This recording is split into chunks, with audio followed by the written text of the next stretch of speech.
Namaskar and welcome to Parliament News. I'm Shubhendu Ghosh. First up, news from Lok Sabha. Congress President Sonia Gandhi on Thursday voiced concern over the budgetary cut for Manrega, contending that several states have negative balance in their accounts to the tune of 5,000 crore rupees, which has led to delays in payments to workers.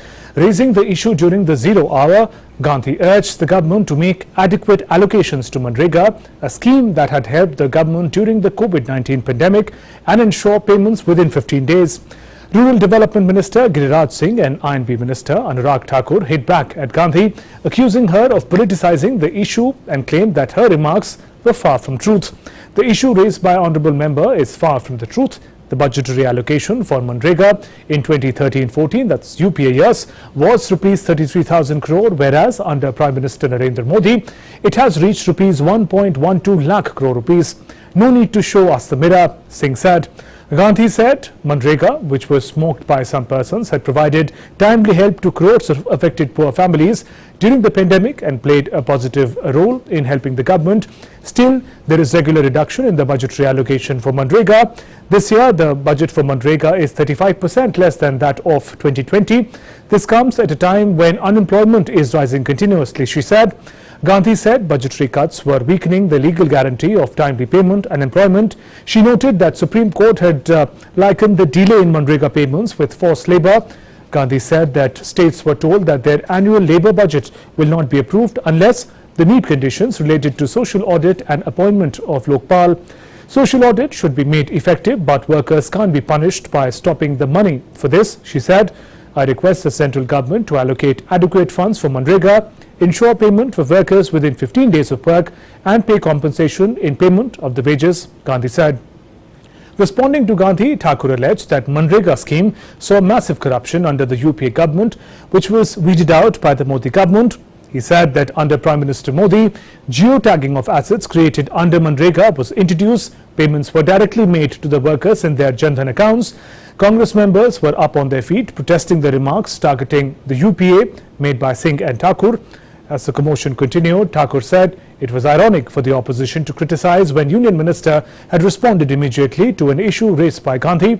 3 Lok Sabha members on Thursday raised the issue of the death of Rajasthan doctor by suicide after being booked for the death of a patient, with one of the MPs stressing the need to distinguish between medical negligence and medical complications. DMK member DNB Santhal Kumar, who holds an MBBS degree, said such incidents could also disturb doctor-patient ratio in the country. There was a need to distinguish between medical negligence and medical complications, he said. Raising the issue of the suicide by Dr. Archana Sharma of Dausa in Rajasthan, he wondered as to when will the country stop harassing doctors for carrying out medical procedures. Jagsor Meena, who represents Dausa in the lower house, slammed the Congress government in Rajasthan for creating an atmosphere against doctors following the death of patient following a delivery. She also questioned the need to book the doctor under stringent sections of Indian Penal Code, IPC, and said the deaths of the patient and the doctor have shattered 2 families. She alleged that while the state government has failed to prevent crimes against women, including rapes, a doctor was booked under stringent provisions of criminal law. Umesh Yadav, also of the BJP, said doctors should not be harassed like this. Apparently disturbed by the developments and the FIR, Sharma allegedly committed suicide on Tuesday and left behind a suicide note saying that she was innocent. Environment Minister Bhupendra Yadav said in Lok Sabha that the time when India's voice was not heard on international platforms is over, and on climate change issues, India has emerged as developing nation's voice that can neither be suppressed nor ignored. Replying to discussion on the climate change in the lower house, Yadav said, when it comes to environment, India has always been a solution provider in the world. He said India, under Prime Minister Narendra Modi's leadership, was among the few countries in the world that not only set nationally determined contributions in 2015, but also achieved them before time, setting an example for others. Underlining that Prime Minister has often talked about climate justice, Yadav said that developed nations who are responsible for carbon emission must take the responsibility. Developed countries have acknowledged this earlier and have also taken a vow to provide $100 billion to be given to developing countries, he noted. If the fight against climate will have to be fought by developed and developing nations together, then developed nations will have to give 2 facilities to the developing nations: climate finance and technology transfer, Yadav asserted. During the COP26 meet in Glasgow, Prime Minister had talked about various aspects of India's fight against climate change, including India's vision to achieve carbon neutrality by the year 2070. Minister of Environment, Forest and Climate Change said carbon emissions of developed countries that account for a population of 17% in the world is 60%, while the 17% of the global population, India is responsible for just 4% of carbon emission. The minister added, India's lifestyle can teach the world how to live in harmony with environment, he asserted, noting that climate change affects everyone, transcends border. Yadav said the new cyclones hitting India's coastal areas in the last few years show that we are also vulnerable as far as climate change is concerned. Listing the achievements of the Modi government in the field of climate change, he said due to the efforts made by it in the last 7 years, India has become a leader as far as environment policy and action is concerned. Under PM Modi, not only has India given an environment policy that gives direction to the world, it is the only country that has taken big steps in achieving the goals set at the climate summits, Yadav said. He also hailed the government's efforts such as International Solar Alliance that India started along with France and asserted that such steps had enhanced India's prestige on the global stage. Participating in the discussion, Congress MP Gaurav Gogoi questioned the government on the effects of PM Gati Shakti scheme, the centre's big-ticket infrastructure project, on India's commitment to cut emissions to net zero by 2070. Gogoi said while he supported the development, the scheme, which is a national master plan for multimodal connectivity, entailing large-scale construction, will raise emissions. Lakhs of rupees have been allocated to PM Gati Shakti for infrastructure, railways, airports and highways. The scheme is the greatest challenge for India. We would need coal. High emission producing technology will also be required. It will raise emissions. What is the model that will keep emissions low? Will the government make a rule that only lower emission technology will be used? He asked. Gogoi also said while Environment Minister had stated in Glasgow during COP26 that India will reduce the use of coal, the transition to alternative fuel has to be planned just to ensure that people connected to the sector do not suffer. BJP MP Jayant Sinha said net zero commitment by 2070 is a massively net positive for India. He further pushed for a global carbon market and for India to be connected to the worldwide carbon network. Both Sinha and Gogoi urged for an institutional arrangement to secure India's climate future, with the Congress MP even proposing that the government considers bringing legislation on the same.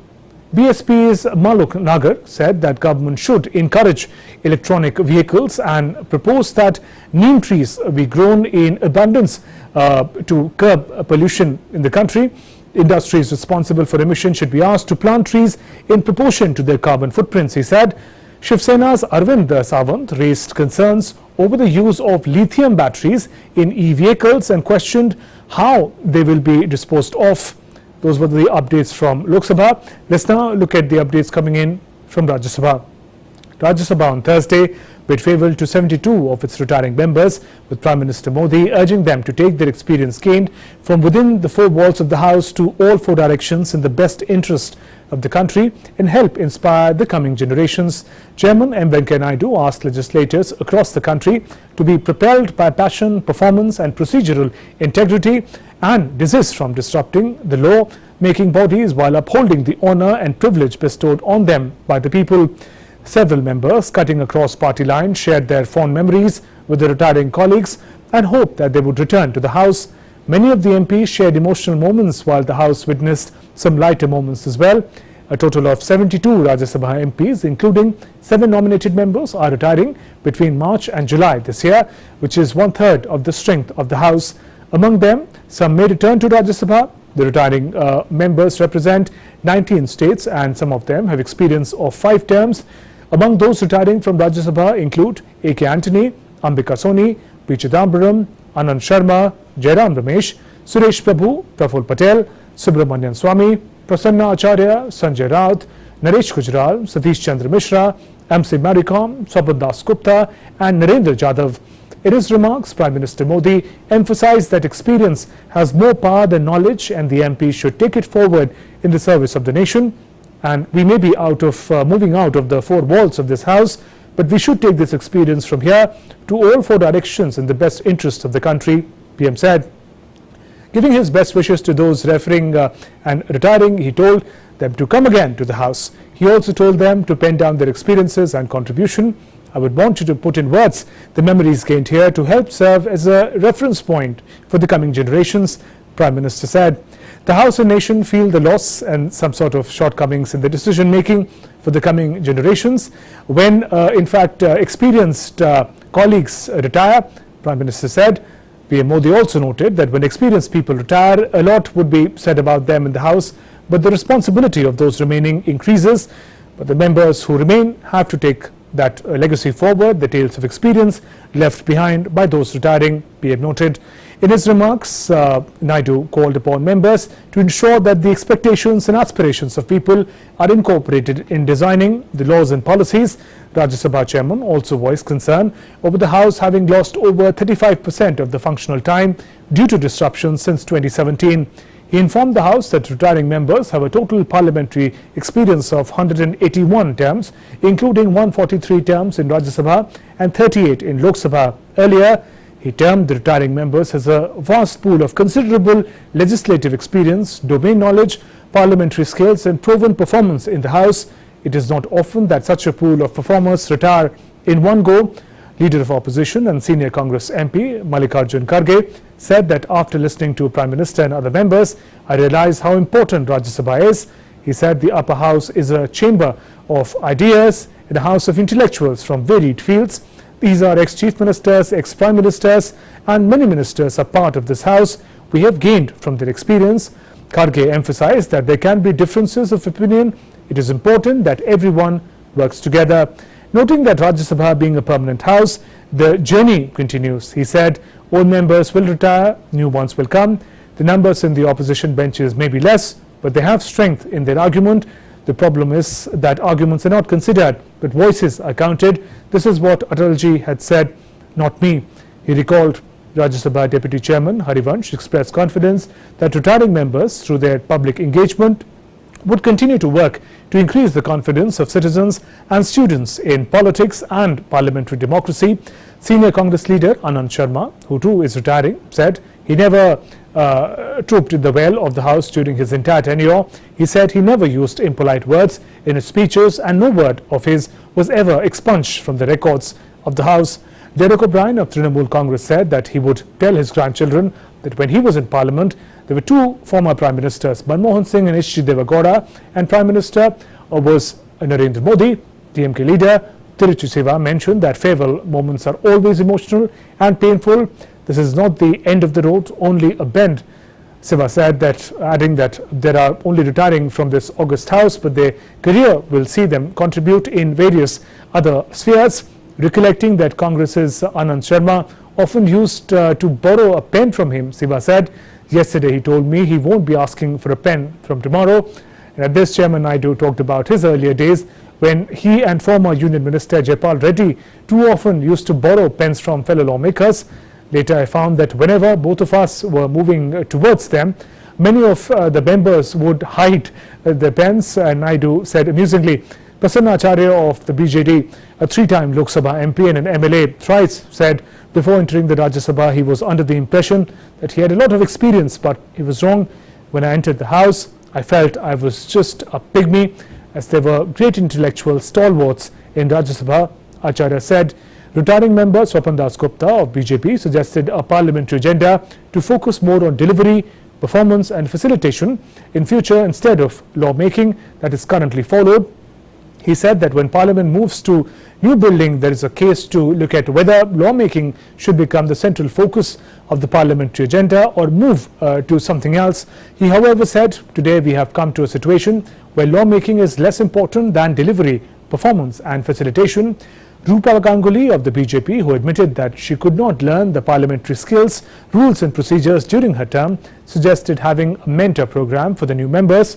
Other members including Shasmit Patra, the BJD, Chaya Verma of the Congress, Sampatia Uke of BJP, Ram Kumar Verma of BJP, Mahesh Poddar of BJP, Jaiprakash Nishad of BJP, Dharampuri Srinivas, TRS, Sukhram Singh Yadav of SP, K. Som Prasad CPI M, Vishambar Prasad Nishad of SP, Syed Zafar Islam of the BJP, Janna Das Baidya of CPI M, Nava Neet Krishnan of AIA DMK, Harshvardhan Singh Dungrapur of BJP, Vikas Mahatme of BJP, KJ Alphonse of BJP, Sanjay Seth BJP, Ashok Siddharth of BJP, Sukhdev Singh Dinsa of SAD and Vivek K. Tanka of Congress also shared their respective experiences in the House.